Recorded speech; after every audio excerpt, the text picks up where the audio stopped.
Bienvenue dans Smart Bourse, votre émission quotidienne pour rester à l'écoute des marchés chaque jour sur Bismart à 17h. Si vous nous suivez en direct sur Bismart TV, à retrouver bien sûr en replay chaque soir sur bismart.fr ou encore en podcast sur l'ensemble de vos plateformes préférées. Au sommaire de cette édition ce soir, la BCE qui avance sur le chemin de la confiance, qui avance prudemment, lentement, mais qui est en train de gagner en confiance dans l'idée que l'inflation va revenir maîtrisée, sous contrôle.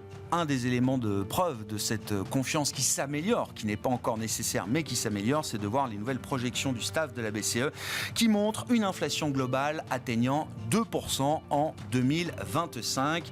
Si la BCE progresse sur le chemin de la confiance, il lui manque encore des éléments tangibles pour élargir cette confiance dans les perspectives de désinflation. C'est ce qu'a précisé Christine Lagarde tout à l'heure à l'occasion de la réunion de la BCE et de la conférence de presse de sa présidente, indiquant qu'il n'y avait pas eu de discussion officielle sur des baisses de taux à l'occasion de ce meeting. En revanche, les banquiers centraux européens ont entamé un début de discussion sur une recalibration de la politique monétaire. Nous aurons un peu plus d'éléments tangibles au mois d'avril, a précisé Christine Lagarde. Nous aurons beaucoup plus d'éléments au mois de juin, et le marché a été conforté ainsi dans l'idée qu'il y aura bien une première baisse de taux de la BCE au mois de juin prochain. Le marché qui a même d'ailleurs augmenté encore un petit peu son pricing d'anticipation de baisse de taux, passant de 3 à 4 baisses de taux peut-être possibles pour cette année 2024 du côté de la Banque Centrale Européenne.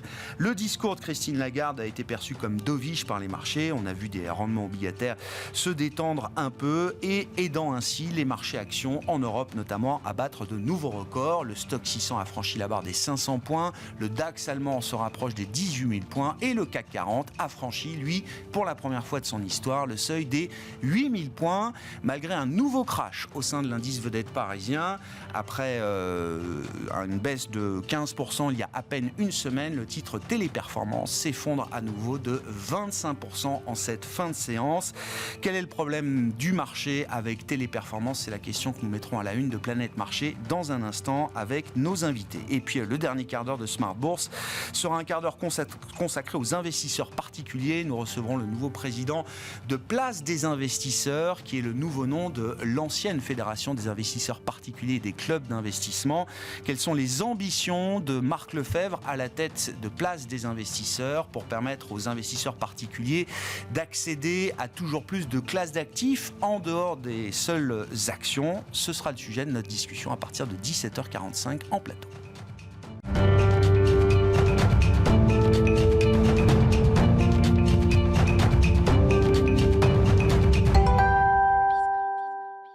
Mais avant cela, les grandes tendances du jour sur les marchés. Jour de record pour les indices boursiers européens et pour le CAC, c'est avec Pauline Gratel. Sur le devant de la scène aujourd'hui, après la prise de parole de Jérôme Powell hier devant le Congrès, les regards se tournent maintenant vers Christine Lagarde, la présidente de la BCE qui rend sa décision de politique monétaire et laisse sans surprise ses taux directeurs inchangés. L'institution a revu ses prévisions de croissance et d'inflation. Le PIB est attendu en hausse de 0,6% cette année contre 0,8% prévu en décembre. Il est maintenu à plus 1,5% pour 2025. L'évolution des prix est ramenée à 2,3% contre une prévision de 2,7% sur un an. La cible des 2% serait ainsi atteinte en 2025. Les rendements obligataires européens et l'euro reculent après ces déclarations. Ces annonces portent le CAC qui dépasse 1. son record et 2. les 8000 points. L'indice parisien prend presque 1% au cours de la séance. Un mouvement général en Europe. Le Stock 600 marque aussi un record à plus de 500 points. Pour la deuxième fois en 10 jours, le titre Téléperformance perd 20% et plus en séance. La cause cette fois, la publication de résultats jugés décevants et inférieurs aux attentes des analystes. Le résultat net part du groupe est en baisse en 2023 à 602 millions d'euros contre 643 millions l'année précédente. Et même si le chiffre d'affaires est en hausse de 2% à plus de 8 milliards d'euros, c'est trop léger aux yeux du marché. Pour 2024, le groupe se fixe un objectif de croissance inférieur inférieurs à 2023. Le groupe reste confronté, on le rappelle, à la concurrence de l'intelligence artificielle. Mais ces résultats sont sanctionnés et le titre plonge de plus de 21% à Paris. En un an, l'action a dégringolé de 65%. Ailleurs en Europe, l'autre chute du jour, elle est signée Hugo Boss. À Francfort, l'entreprise cède près de 20% après des perspectives financières jugées décevantes pour 2024. C'est sa plus forte baisse depuis 2016. Par contre, pour la première fois de son histoire, les ventes ont franchi le seuil des 4 milliards d'euros, dépassant ainsi l'objectif de vente à moyen terme avec 2 ans d'avance. SPI bondit de 8% aujourd'hui, sa meilleure performance depuis plusieurs années, après la publication de résultats meilleurs qu'attendus. Les prévisions sont elles aussi rassurantes. Le groupe fait état d'une marge d'EBITDA supérieure de 2% aux prévisions du consensus. JCDecaux publie des résultats annuels sous les attentes, marqués par des prévisions de chiffre d'affaires sous les attentes au premier trimestre et par l'absence de dividendes pour 2023. Le titre lâche plus de 10% au cours de la séance. Novo Nordisk présente de nouveaux traitements contre l'obésité. Ces données d'essai qui étaient très attendues montrent qu'en 12 semaines, le poids d'un patient baisse de 13%. La première capitalisation boursière d'Europe voit son titre bondir de 8%, un nouveau record. Demain, les investisseurs prendront connaissance de plusieurs données macro importantes, le nombre de demandeurs d'emploi et le taux de chômage aux États-Unis pour le mois de février. En zone euro, la deuxième estimation du PIB est attendue pour le 4e trimestre. Côté micro, ils arbitreront les résultats de Vivendi et Steph publiés après la clôture. Tendance, mon ami, chaque soir en ouverture de Smart Bourse, les infos clés du jour sur les marchés avec Pauline Gratel sur Bismart.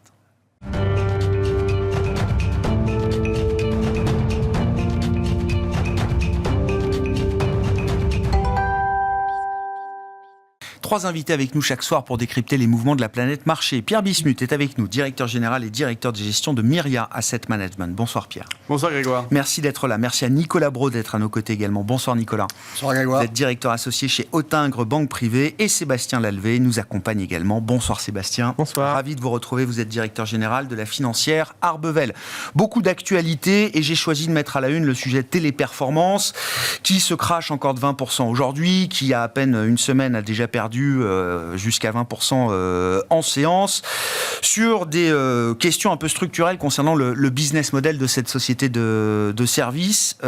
Quel est le problème du marché avec Téléperformance aujourd'hui ? Nicolas, je m'adresse à vous pour commencer.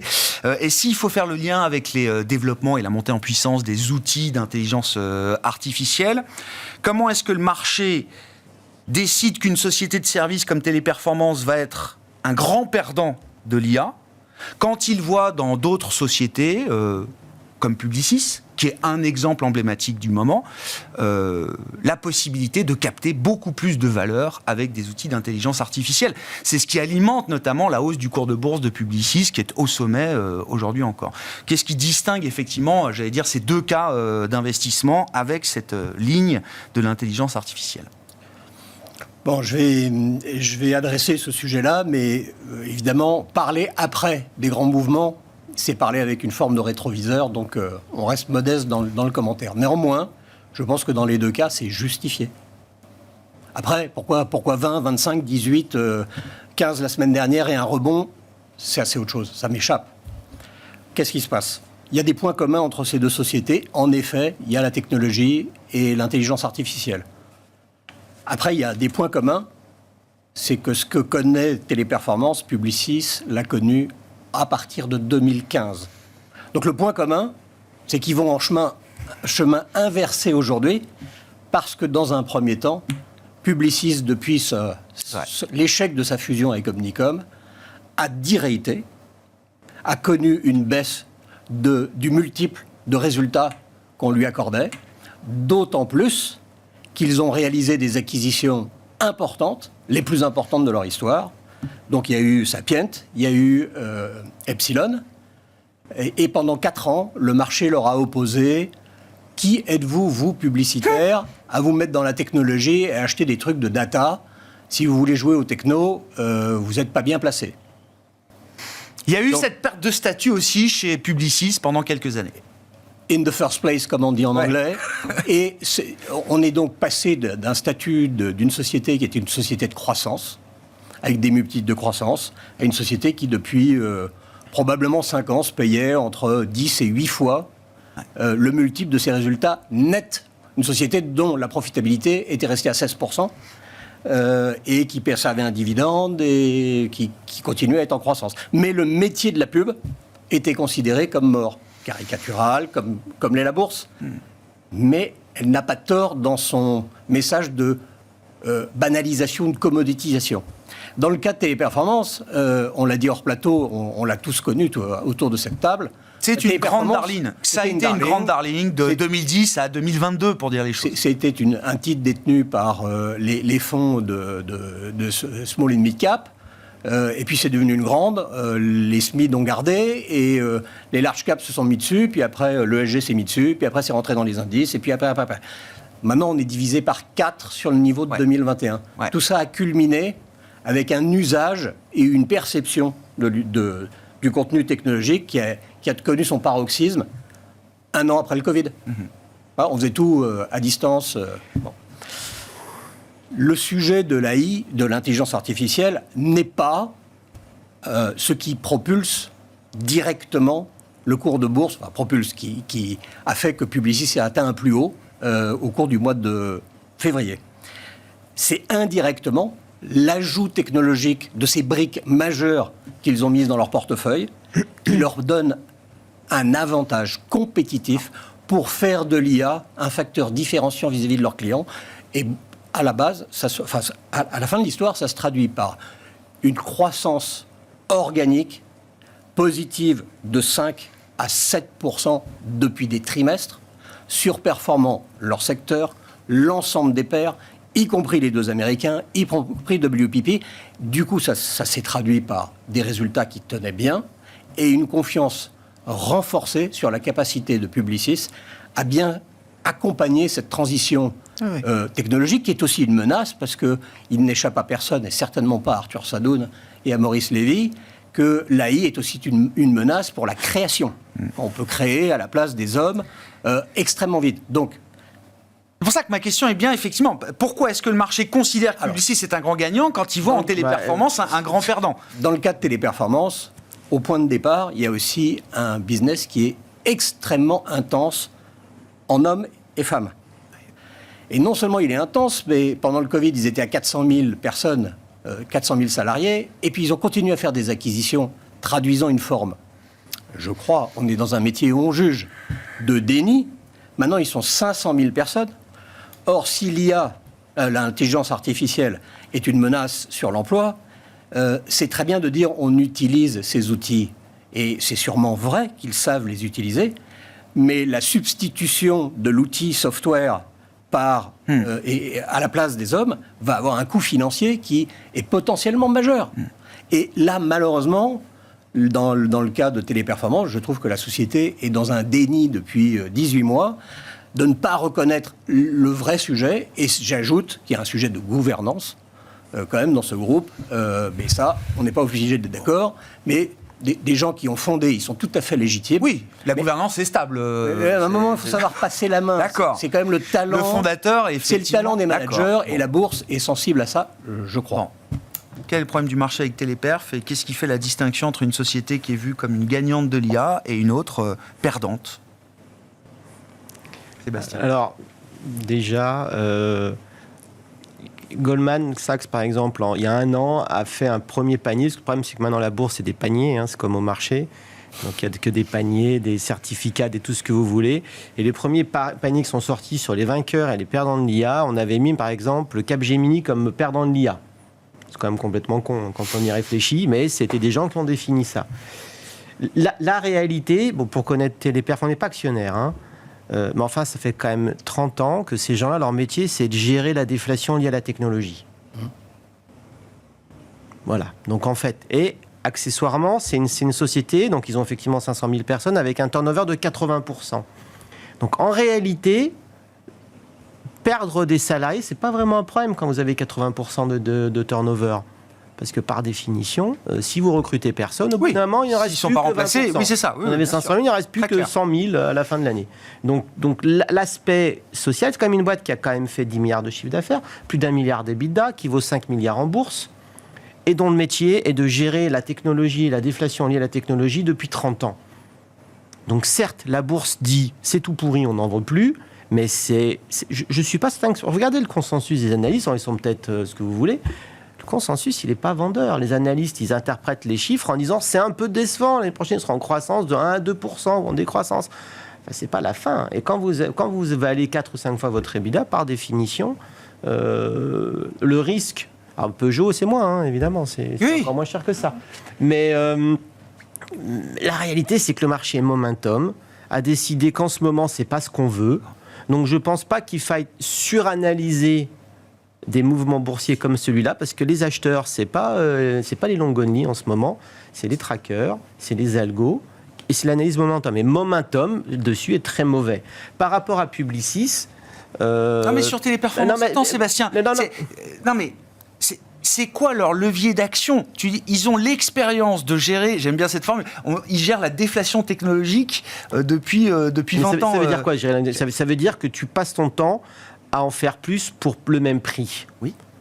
Et donc la réalité, c'est que Téléperf, leur métier, c'est quoi? C'est de faire soit des appels entrants, soit des appels sortants, d'aller voir des clients et de gérer leurs relations. Oui. Leur relation client qui, accessoirement, est encore majoritairement dans le monde internalisé et pas externalisé. Ce qui veut dire que, est-ce que l'aspect technologique, qui est quand même hyper pointu, va forcer les sociétés à externaliser plus? Donc, mon point, c'est que ça reste, la relation client, un métier central. Pour moi, c'est plus compliqué que ça. Après, j'en sais rien, je ne suis pas actionnaire, mais ce que je constate, c'est que le marché, du fait de sa structure, oui, ça je comprends. ETF, etc. Ça je comprends. L'effet boule de neige. Fait prendre des mouvements qui sont...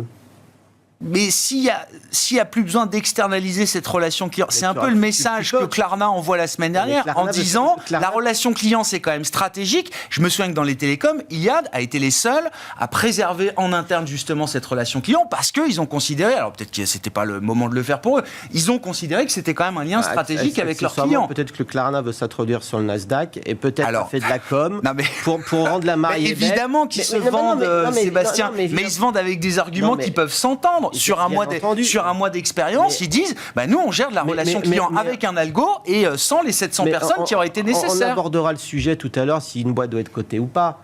Mais quand vous avez une boîte du CAC 40 qui baisse de 20% parce qu'une fintech suédoise explique que l'IA c'est magique, ça leur fait gagner de l'argent et que ça fait perdre 20% à une boîte du CAC, tu es en train de te dire, au niveau des flux, il faut peut-être faire gaffe, parce que je suis peut-être mieux non coté que coté, parce que si la structure du marché coté, c'est un bouchon qui part dans tous les sens au gré des vents, c'est quoi la valo? Je rappelle que même sans étant coté, Klarna a connu, elle également, un énorme de-rating, puisque c'était la fintech la plus valorisée du monde, ou en Europe, en tout cas, il y a encore 2 ans, et qui sont retombés à moins de 10 milliards. Je veux dire sur un point qui s'appelle Le courage de la nuance, de Berenbaum. La nuance. C'est compliqué. Et la nuance, c'est de voir les choses ni noir ni blanc, mais dire c'est pas un sujet complexe. Et dire que c'est un sujet complexe, ça veut pas dire qu'on décide pas. Ça veut dire, en fait, c'est peut-être plus compliqué que ça. Au même titre que Publicis. Croire que Publicis sera à long terme un vainqueur de l'IA, moi, ça me fait rire. On pourra en rediscuter. Oui, non, il y aura des clauses de rendez-vous pour discuter de ce point-là. Mais par contre, dans le sens, ils étaient pas chers, ils ont bien communiqué. Ça fait un re-rating. Donc, boursièrement, il fallait avoir du Publicis, pas du Téléperf. Après, on verra dans 3 ou 5 ans où les deux sont. Mais boursièrement, pour moi, c'est deux choses différentes. Ce que disait Nicolas, Publicis a connu sa descente aux enfers, son de-rating, son changement de statut, et aujourd'hui a pu reconstruire sur d'autres bases. Pierre, qu'est-ce que ça vous inspire ce débat? Et puis, si on parle d'IA, il faut parler aussi de ce que ça peut impliquer en termes de surchauffe dans certains segments de marché, peut-être. Sur Téléperf, je demandais donc à l'équipe Action de faire un... Ah, c'est vrai, sympa. Quelque chose. Ah, bah, c'est sympa, alors. Donc, je n'étais pas spécialiste des actions. Non. De me former en vitesse grand V. Donc, je crois que le Téléperf, en fait, le vrai sujet, il a été très bien expliqué par Nicolas, c'est un problème de gouvernance. Et moi, je vois ça comme une révélation des problèmes des sociétés par les prix. On a eu, bien sûr, Orpea qui est passé de une valorisation délirante à zéro. Et je pense que là, ce qui est en train de subir Téléperf depuis 2022, c'est finalement une révélation on a cru que c'était superbe. Et en fait, c'est en train de craquer. Donc, on a eu un scandale en Colombie qui a commencé à... Oui, le statut avait déjà été fragilisé avant l'arrivée de ChatGPT, pour dire les choses. Donc, ce qui s'est passé la semaine dernière et aujourd'hui, en fait, c'est simplement une succession, c'est la suite d'une série de désillusions, et on part de désillusion en désillusion. Là, ce qui s'est passé sur le marché, c'est que la communication est atroce. On va dire, c'est qu'on n'enflamme pas les foules, on est presque dans le déni sur les nouveautés technologiques qui sont passées un peu par perte des profits. On dit oui, on s'en sert, alors nous aussi on fait ça, mais on met pas du tout l'accent. On s'en sert, on a 250 projets d'IA pour nos clients, ça fait des années qu'on fait ça, qu'on met de la technologie dans nos relations et dans nos services, en essayant de les faire monter en gamme, etc. Enfin bon, oui, sauf qu'en fait, le marché ne veut pas l'entendre, mais ils essayent de le dire quand même. Ça semble pas du tout stratégique. Honnêtement, quand vous relisez les interventions du directeur général délégué, honnêtement, c'est pas du tout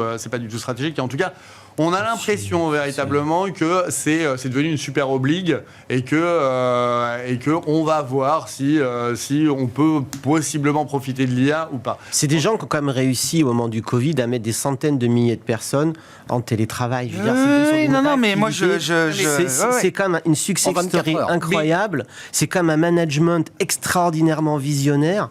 Croire qu'ils ont tout perdu, j'ai du mal. Non, mais... c'est pas ça. Mais en fait, on peut comparer avec, par exemple, ce qui est arrivé à Facebook ou Meta.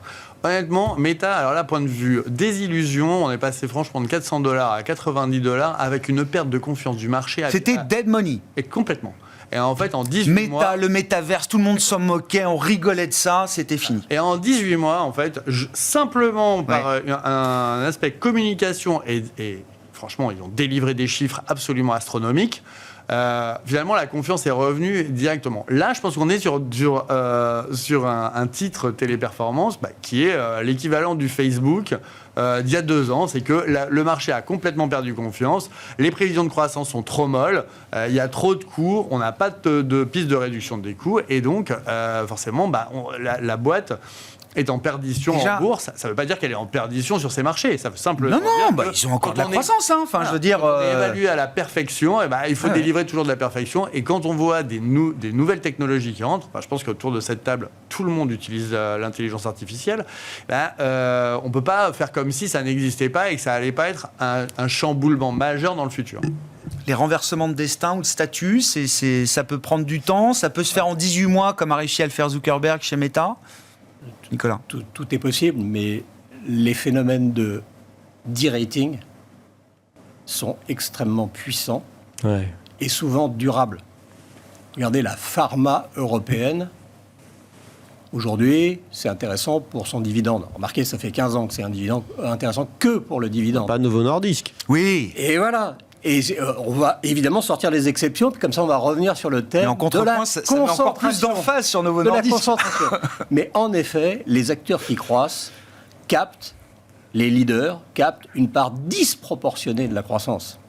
Disproportionnée. Dans plein de secteurs. Ça s'étend très au-delà maintenant de la techno. Très au-delà. Donc le point que je veux faire, et puis on ne va pas donner des leçons parce qu'on s'est tous fait avoir, peut-être pas dans cette histoire téléperformance, mais dans de précédentes. On a peut-être un peu appris. Peut-être qu'on a de la chance, mais le de-rating, c'est profond.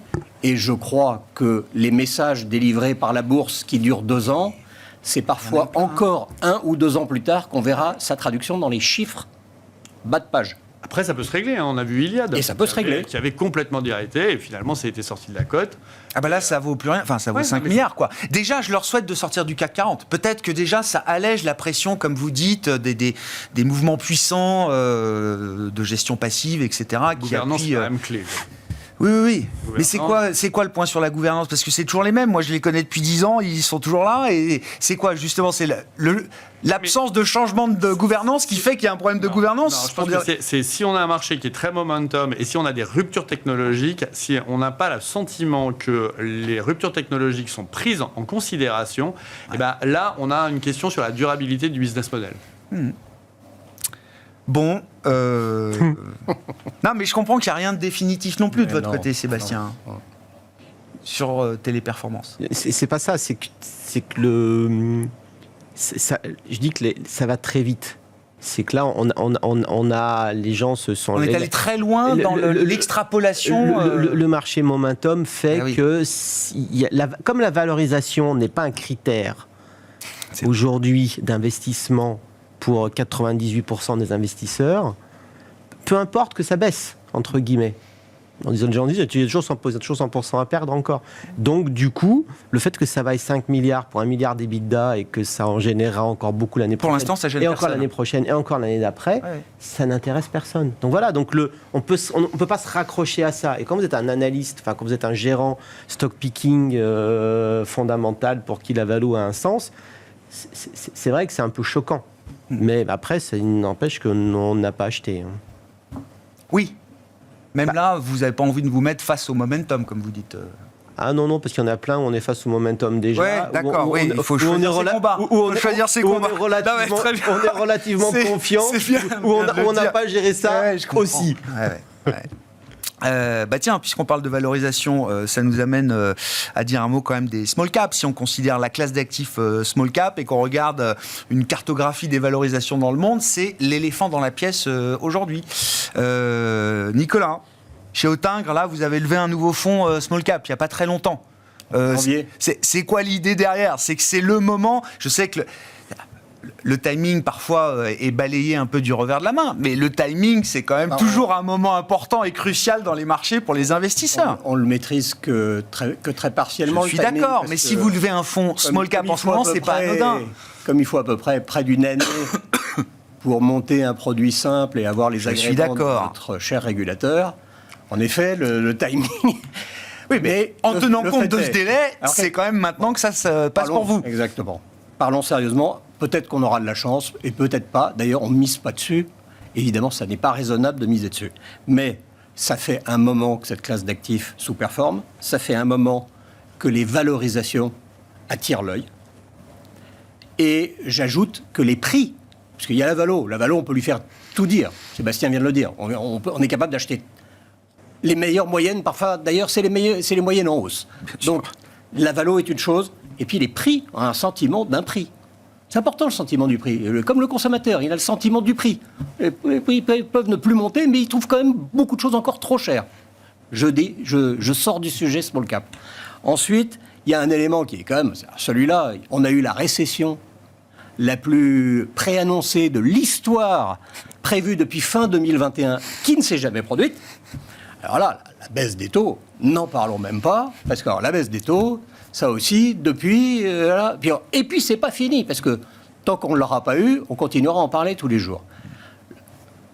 Maintenant, indiscutablement, le pivotement futur des banques centrales est un premier facteur susceptible d'améliorer la façon de regarder les choses, et en tout cas la liquidité, qui est un sujet auquel la classe d'actifs est sensible. Maintenant, ce qui manque, c'est la dynamique économique. Ce sont des proxys sur la croissance. Ouais. C'est pas encore à l'œuvre, et c'est l'objet d'un débat éternel. De mon point de vue, c'est plutôt un sujet 2025 qu'un sujet 2024. Mais il y a encore trop de manque de visibilité sur les baisses de taux et sur la croissance. Edouard, ce qui est important, c'est que la substance, évidemment, on nous pique des joyaux parce qu'il y a une sortie de la cote, parce que les actifs sont pas chers et des familles où l'actionnaire de référence le sortent. On ne va pas jouer aux frustrés sur tous les sujets. Donc, il y a en effet des gens qui ont une perspective ancienne et long terme qui sortent de la cote. L'idée, c'est de participer un peu à un terreau où en Europe, on n'est pas le Nasdaq, mais en Europe, on a des choses quand même de qualité. Il y a un tissu de valeurs cotées entre la France, l'Allemagne, l'Italie. Mais l'Italie, bien sûr. L'Italie, il y a des boîtes formidables. La Scandinavie, la Belgique. Bon, nous, on a exclu le Royaume-Uni parce que de toute façon, on ne connaîtra jamais aussi bien que les gens qui sont très en amont sur l'histoire. Mais il y a beaucoup de choses à faire. Il y a du grain à moudre. Et c'est une histoire qu'on peut raconter aux clients avec une optique à 2 ans. Parce que cette année, sur plein de sujets d'ailleurs, c'est une façon de faire une transition, je n'en sais rien de ce qui va se passer. Je suis plus réservé et paradoxalement, on rentre une classe d'actifs qui est exposée.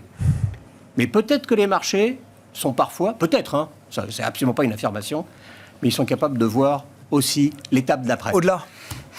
Comment vous regardez cette classe d'actifs small cap et au milieu de l'univers des marchés actions, notamment tel qu'il délivre aujourd'hui, journée de record, quand vous regardez les valos des grands indices, est-ce que vous vous dites, oui, tiens, je peux aussi être à l'aise avec un peu de small cap dans une allocation d'actifs aujourd'hui, Pierre?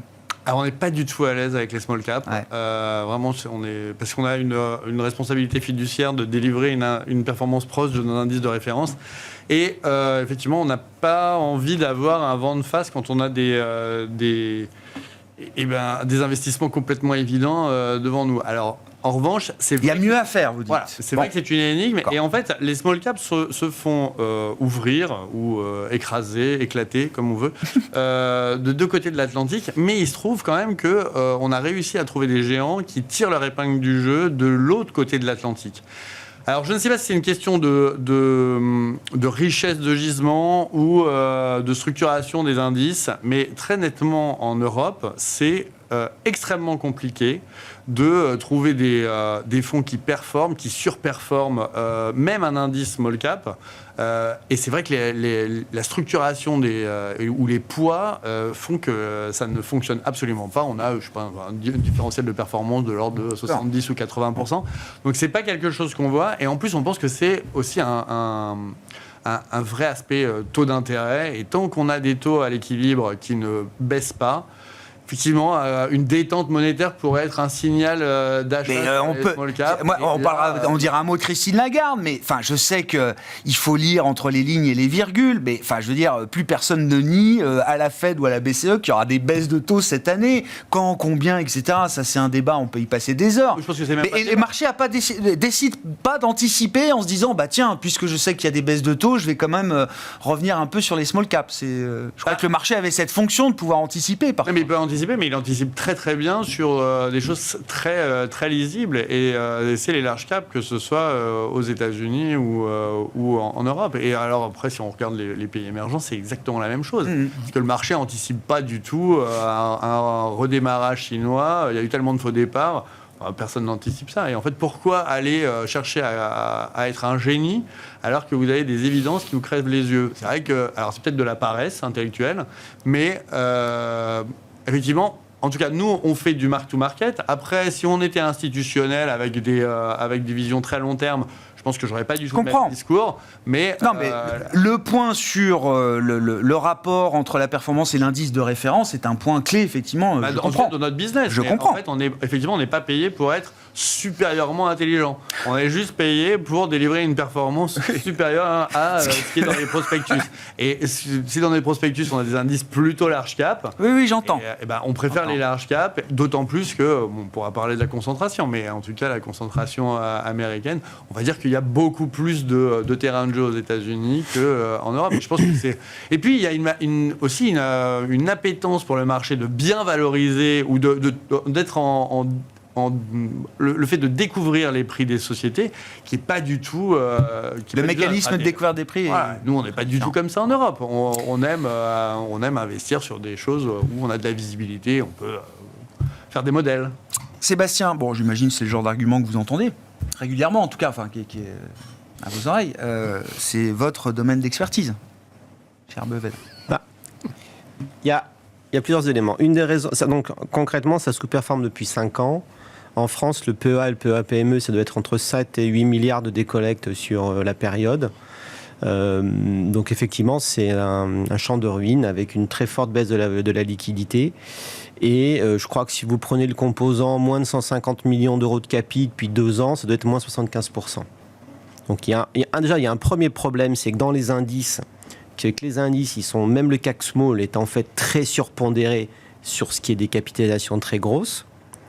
Que grâce à MiFID 2, le régulateur faisant à peu près tout ce qu'il faut pour empêcher la catégorie de se développer, il n'y a plus de recherche, ce qui fait que les capis de moins de 2 milliards, il n'y a pas de recherche anglo-saxonne. Et la concentration a fait qu'en fait, c'est quand même les anglo-saxons, malheureusement, qui donnent le là. Et ces gens-là ne couvrent quasiment pas de boîtes à moins de 2 milliards. Il n'y a plus d'animation de Donc, il n'y a pas d'animation de marché. Et donc, il y a des faits techniques qui, effectivement, sont négatifs.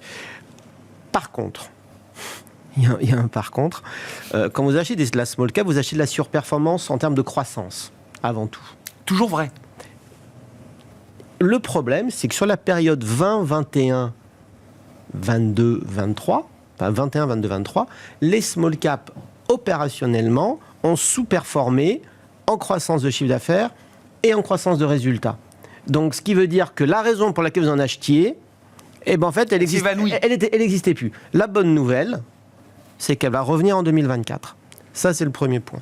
Le deuxième point, c'est qu'il y a une corrélation quasi parfaite entre les taux d'intérêt et énormément de sociétés, déjà de la classe d'actifs en général, et plusieurs sociétés de cette classe d'actifs.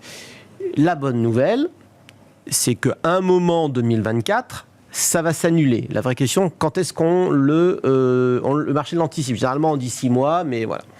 Donc les deux éléments majeurs de sous-performance, à mon avis, disparaissent. En tout cas, vont disparaître en 2024. Et peut-être qu'ils ont disparu hier et que c'est le premier jour du rebond. Donc ça, c'est fondamental. Et le troisième élément, surtout, et c'est ça le plus important, c'est qu'il y a énormément de sociétés sur des thématiques massives, transition énergétique, tech, sur plein de trucs, où vous avez des managements qui ont été à la mine pendant 4-5 ans, où ça n'a pas boursièrement, et ça ne s'est pas valorisé, mais opérationnellement, ça a payé. Donc vous avez plein de boîtes qui en fait sont infiniment moins chères aujourd'hui qu'il y a 3 ans. Parce plus fortes que le sur cours le plan de bourse opérationnel a qu'il y a 3 ans. baissé, parce qu'opérationnellement c'est dérisqué et qu'ils ont montré ce qu'ils étaient capables de faire. Donc en fait le risque inhérent à l'acquisition aujourd'hui est infiniment inférieur à ce qu'il était à 3-4 ans. Alors après, pourquoi s'embêter à faire du Calray quand Nvidia a multiplié par 4 ses prévisions il y a 1 an? Ça, je n'ai aucun argument en fait par rapport à ça. Petit spécialiste dans les semi-conducteurs français, Calray. Exactement, donc il n'y a pas d'argument. Et vous le dites, Facebook, même Air Liquide, il y a 2 semaines, Air Liquide publie très bien. La boîte, elle prend 8 ou 9%. C'est-à-dire une grosse boîte du CAC qui a une perf de small. Ouais. Donc tu te dis, pourquoi s'embêter? Effectivement. La vérité. Et c'est pas possible qu'il y ait d'asymétrie d'information sur une boîte comme Air Liquide qui justifie, ça. C'est des flux, c'est la structure du marché. Ouais. Mais par contre, ce qui se passe, c'est que déjà, le M&A a commencé. Je vous cite Billy, je vous cite Clasquin, je vous cite S2I. Il y en a plein d'autres qui vont arriver, malheureusement. Dans un exemple qu'on aime bien en ce moment, comme Neoen. Oui. Neoen. Alors, tout le monde déteste Neoen parce que, c'est la duration longue et quand les taux sont élevés, c'est nul. 2, il y a eu de l'inflation. Vous comprenez, à cause de l'inflation, ils feront plus de marge, ce qui est faux. Nous, c'est une boîte qu'on voit assez souvent. Vous suivez le cours de Neoen depuis août dernier, parce que c'est qu'en août que ça a vraiment monté les taux. Ouais. Depuis août dernier, c'est une corrélation parfaite avec le 10 ans US. Oui. 10 ans US même, d'accord. Et par contre, donc ce qui compte pour les small caps européennes, c'est pas la BCE, c'est la Fed, quoi. À la fin, bien sûr, on le sait. Mais ça va bien le 10 ans, alors. Mais à la fin, il y a la valeur des actifs. À chaque fois qu'ils ont vendu un actif, c'était très au-dessus du book. Et le jour où M. Vera voudra vendre 10 gigas installés, il le vendra avec une prime massive par rapport au... Est-ce qu'on peut imaginer que cette reconnaissance de valorisation se fasse dans le marché des small caps? Ou est-ce qu'il faut compter, malheureusement, comme vous le disiez, par des acquisitions et des sorties de cotes venant de private equity ou d'autres acteurs? J'ai découvert la gestion avec le rachat d'Arbevel début 2009. Alors, c'était pas un mauvais timing. Tout le monde m'a expliqué, t'es complètement taré de faire de la small cap. La small cap, c'est nul. Ça faisait moins 55% l'année d'avant. Oui, 2009, ça... Oui. Mais blague à part, là où... Il y a eu 10 ans de surperformance derrière, oui, small cap versus large. Jusqu'en 2007, sauf qu'en fait, là, les niveaux de valo qu'on a aujourd'hui et les niveaux de décote par rapport au large, on est revenu à 2010-2011. Donc, il ne faut pas se tromper sur à quel moment on est. Ah ouais. Nicolas. Grégoire, dans nos investissements, on essaye de mettre des convictions. Pour avoir des convictions, si on connaît le terrain de jeu, qu'on est passionné par le terrain de jeu, ça permet de faire quelque chose qui est en principe la clé de l'investissement, de se donner le temps. c'est dur, hein. Ça met à l'épreuve, hein. C'est sûr, parce que en général, on a plutôt des vents contraires, et quand ils sont favorables au début, on va pas tarder à se prendre une porte de saloon. Mais le temps est fondamental. Il y a un terrain, je suis désolé, les boîtes qu'on rencontre en février-mars 2024, elles n'ont pas, depuis le Covid, baissé de qualité. Au contraire, l'épreuve d'expérience dans le choc, contre-choc, incertitude permanente, gestion de la hausse des taux, oui, il paraît que c'est très sensible à la hausse des taux parce qu'ils sont plus endettés qu'ailleurs. Il y a plein de boîtes qui ne sont pas endettées, il y a plein de boîtes qui savent manier la croissance externe comme les grandes, sauf que pour les petites, quand elles sont bien senties, qu'elles sont stratégiques et pas simplement l'œuvre d'une gestion financiarisée, très financière, elles sont un complément de savoir-faire, un complément géographique, elles sont structurantes. Est-ce que la bourse peut leur offrir ce re-rating ? Mais tout est cyclique. Après, est-ce qu'on sera vivant quand ça viendra ? C'est peut-être le sujet. Ça serait mieux. Le sujet.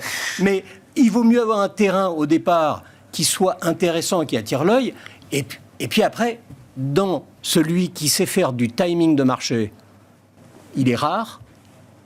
C'est toujours a posteriori qu'il a su le faire. Donc c'est pas nous. Et sur une classe d'actifs comme les small et mid cap, c'est impossible. Impossible. Et quand ça démarra par un mois où ça prend 15%, on a vu en fin d'année, ça peut aller très très vite sur quelques semaines. Des rebonds de 30-40% sur des valeurs spécifiques. C'était un rebond de Chamor. Oui, l'essai n'a pas été transformé. Je suis d'accord. Mais ça montre bien quand même, en forme de répétition, comme ça peut aller très vite. Parce que les taux sont repartis dans l'autre sens. Parce que les taux sont repartis un peu dans l'autre sens. Et, pardon, je dis à Pierre, ce n'est absolument pas un signe de suprême intelligence. Ça n'a rien à voir. Peut-être un peu de bon sens. Non, mais si, c'est bien de le présenter comme ça. Enfin, le point, c'est que le private equity n'a pas le monopole de la connaissance des entreprises et du temps long. C'est-à-dire que des small capers connaissent parfaitement leurs boîtes et les maîtrisent depuis assez longtemps. Sauf qu'aujourd'hui, en moyenne, on a 6-7 fois les bidas, pas 9-10. Donc il y a beaucoup. Le problème, c'est qu'il y a une décote à être cotée. C'est dur à dire. Donc si c'est dur à dire, c'est que c'est bizarre. Hein. Et alors là, je peux pas m'empêcher, finir, parce que je veux qu'on dise un mot des taux quand même avec Pierre. C'est une classe d'actifs où il y a des gens de très grande qualité. Il y a des très bons gérants, il y a des très bons produits. Et les gens ne se tirent pas dans les pattes. Donc non, mais sérieusement, il y a une prime d'illiquidité aujourd'hui. C'est plein d'espoir parce qu'en ce record de CAC, on voit qu'il y a des gisements de performance. Il y a des réservoirs. Donc en fait, il n'y a vraiment aucun intérêt à être. Il y a peut-être même plus de réservoirs vides que de réservoirs pleins aujourd'hui quand on regarde l'ensemble du marché. On est très autour de cette table et ça me fait vraiment très plaisir. Bon, est-ce que alors les banques centrales le disent pas, mais est-ce qu'on est proche quand même de pouvoir proclamer que l'inflation est sous contrôle, maîtrisé, et qu'on va pouvoir recalibrer gentiment les politiques monétaires? Alors, est-ce que ça reste là quand même le scénario devant nous à horizon de quelques mois? Alors nous, en fait, pour être vraiment très honnête avec vous, moi je pense vraiment que l'idée des taux, on a une visibilité, un boulevard devant nous, et donc on se fiche éperdument de savoir le nombre de baisses des taux, mais faut pas qu'il y en ait zéro quand même. Non, si. En fait, ça va très bien. Même si la Fed baissait pas ses taux. Franchement, ça va super. Je sais pas, c'était le call fait la semaine dernière par Apollo. Mais ça va super. Enfin, zéro, c'est une autre histoire. Je vais essayer de vous expliquer le raisonnement. Le raisonnement, c'est simple, c'est que ce qui est sûr, c'est que ça ne montera pas. Les taux, oui. Ouais, les taux, ça c'est sûr et certain. On ne sait pas si ça peut baisser. Moi, franchement, quand on regarde les chiffres d'inflation, j'ai des doutes, honnêtement, sur... D'ailleurs, on a changé un petit peu comme une banque centrale notre vision des marchés, où on a dit qu'on allait probablement avoir une baisse des taux en 2024. Avant, c'était au premier semestre. Maintenant, on a supprimé le premier semestre. Parce qu'en fait, je pense que c'est pas du tout ça l'enjeu. Là, on a vu, les taux ne baissent pas, et pourtant, on vole de record en record avec un espoir de baisse des taux. Mais je pense que c'est même pas l'espoir de baisse des taux qui crée les records. C'est simplement qu'on a une visibilité sur l'action des banquiers centraux qui fait qu'ils seront de toute façon en soutien des marchés. Et ça, on le sait depuis mars 2023 avec SVB. Moi, je pense que tout part de SVB. On a inondé le marché de liquidités, les taux n'ont pas baissé d'un iota, et pourtant, on n'a pas du tout un moment Lehman. On a eu finalement des marchés qui sont repris le chemin de la hausse, avec des sociétés qui font des résultats de plus en plus importants, et des ruptures technologiques qui, force est de constater, se diffusent dans la société. Oui, qui crée de la valeur boursière, au moins aujourd'hui. Oui. Même chez nous, en fait, on a commencé à utiliser ChatGPT. Très honnêtement, c'est spectaculaire. Vraiment, bravo. On n'a que ça à dire. C'est bravo. Et donc vous dites que les banques centrales sont plus les ennemis des marchés, là? Ah non, mais moi je pense qu'ils sont pas du tout. Ah non, mais je pense que le marché, c'est très bien que les banquiers centraux, il y a encore un énorme put des banques centrales. Et donc, c'est pas le sujet de savoir si les taux vont baisser. Ça, pas du tout. Le vrai sujet, et ça fait des mois que ça dure, et c'est pour ça que les marchés montent, à mon avis, c'est qu'on sait que les taux ne monteront pas. Bien sûr, si l'inflation revient à 10%, mais ils vont bien faire quelque chose. Mais en tout cas, là, on a une situation d'équilibre économique qui est absolument géniale. Donc, une visibilité formidable. On se fiche de savoir vraiment si on va faire 0,25, 0,50. Mais vraiment, ça n'a aucun sens, d'autant plus que c'est en plus une année électorale. Donc, on sait qu'en septembre, déjà, on a un truc mort entre septembre et décembre. Donc, la Fed, si elle veut baisser ses taux, je pense qu'il faut que tout le monde revoie un peu ses ambitions. En gros, elle peut baisser, allez, en juin. Ah bah si c'est pas juin ou juillet, après ça devient un peu plus compliqué d'entamer. Donc en fait, 3 max. 3 max. On n'est pas sur 6. La courbe des taux n'est pas prédictive. Mais tout ça pour dire que le marché est complètement au diapason des banquiers centraux. Les taux essayent de s'équilibrer. Tout a convergé, ça c'est sûr. Ouais, mais voilà, les taux essayent de s'équilibrer. Les boîtes qui font des bénéfices sont superbement valorisées. D'ailleurs, je pense que les taux étant stables, c'est beaucoup plus simple de valoriser les sociétés. Les sociétés qui ne font malheureusement pas de bénéfices, comme les small caps aux États-Unis notamment, s'effondrent tranquillement. Et on a cette dichotomie qui se met en place. Mais là, vraiment, on a un boulevard à être bullish, à mon avis. Je rappelle, pour conclure, on s'arrêtera là, l'estimation rapide de la croissance américaine pour le premier trimestre, c'est autour de 2,5% aujourd'hui.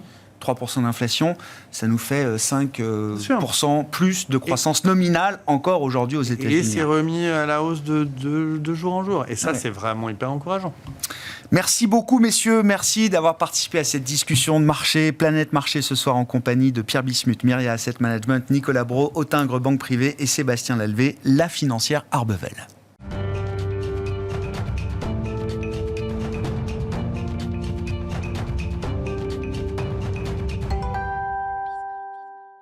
Le dernier quart d'heure de Smart Bourse, chaque soir, c'est le quart d'heure thématique. Le thème ce soir, c'est celui de l'investissement et de l'investissement des particuliers français. Nous en parlons avec le président de Place des Investisseurs, Marc Lefebvre, qui est à mes côtés, également directeur de Scope Group pour l'Europe de l'Ouest. Scope, je le dis en un mot, qui est une agence, non, l'agence de rating pan-européenne. On en parle régulièrement avec vous, mais c'est bien votre casquette de président de Place des Investisseurs qui vous amène ici ce soir. Marc, bonsoir. Bonsoir Grégoire. Place des Investisseurs, je le disais en introduction, je le rappelle encore une fois, c'est le nouveau nom et la nouvelle ambition de ce qu'on appelait avant la Fédération des investisseurs individuels et des clubs d'investissement, la F2IC.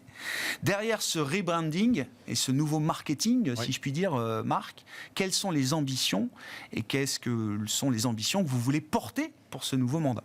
Alors, elles sont nombreuses, effectivement. Donc, rebranding et nouvelle position dont on est fier. Nouveau logo, nouvelle charte graphique. Mais effectivement, ça, c'est que la face visible de l'iceberg. Derrière, il se passe beaucoup de choses depuis quelques mois, puisque j'ai pris mes fonctions juste avant l'été. On a eu un lancement de notre nouvelle identité, mais également ambition, le 25 janvier. Donc, c'est tout récent, avec un très bel accueil de la place, puisque Place des Investisseurs, puisque c'est son nouveau nom maintenant, a pour ambition de véritablement réenchanter l'investissement dans une démarche beaucoup plus œcuménique que ce que l'on pouvait faire avant.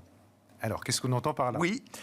Pourquoi œcuménique ? Parce que, historiquement, la F2IC était très positionnée sur les actions. Ce qui est très bien, ce n'est pas un ancien boursier que je suis, comme vous le savez, qui va dire le contraire.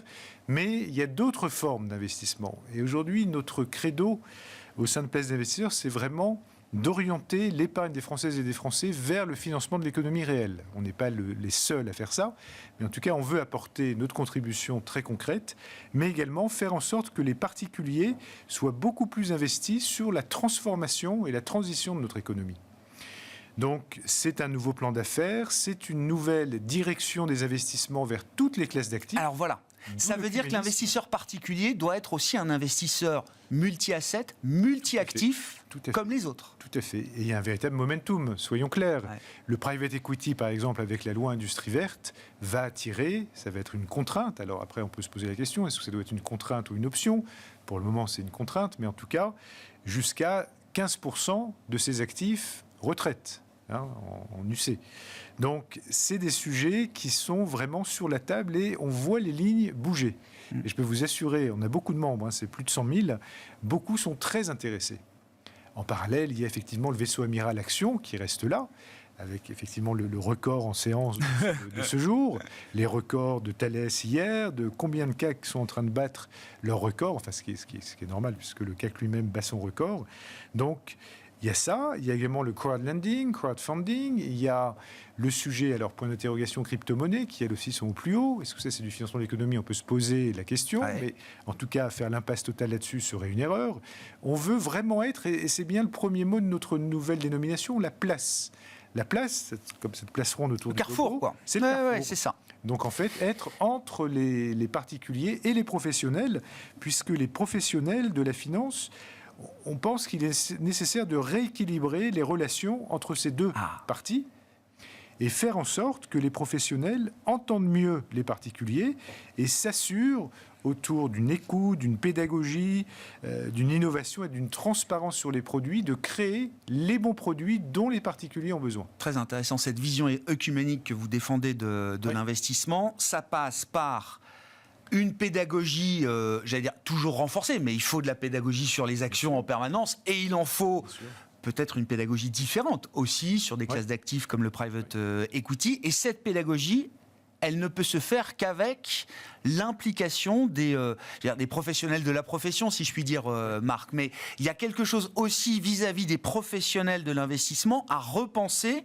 dans leur relation avec les investisseurs particuliers. Et quand je dis professionnels de l'investissement, je vais même ajouter les émetteurs, comme on dit, les entreprises qui vendent des actions et qui les vendent en partie aux particuliers. On est exactement au milieu de cette équation entre émetteurs, professionnels et particuliers, tout comme l'agence de notation que vous citiez, Scope, entre émetteurs et investisseurs. Donc c'est cette équation qu'on veut vraiment mieux équilibrer et vraiment mieux piloter. Donc on a, une fois de plus, je le disais, un très bon retour. Par exemple, on a plusieurs sociétés de private equity, des noms français qu'on connaît très bien, qui seraient même prêts à travailler de concert. Et vous voyez là, on bouge les lignes, on fait bouger les lignes. Quand vous dites travailler, ça veut dire quoi concrètement pour le membre de place des investisseurs ? Concrètement, une approche très pédagogique autour d'une réunion qu'on va organiser dans les prochaines semaines.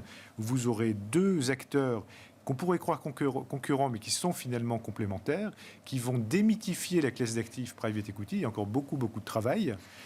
Et derrière, il y aura toute une démarche évidemment commerciale pour attirer, mais qui ne sera pas nécessairement faite par eux, mais plutôt par leurs apporteurs d'affaires, que sont les CGP. Oui, je comprends. Vous voyez, donc on met tout le monde dans la salle. On a 300 ou 400 investisseurs qui sont prêts à investir. Alors c'est vrai que c'est des tickets, tout le monde a bien compris, qui sont plus importants qu'acheter une action L'Oréal en bourse. Donc là, c'est des tickets de plusieurs milliers d'euros, voire 100 000 euros pour certains.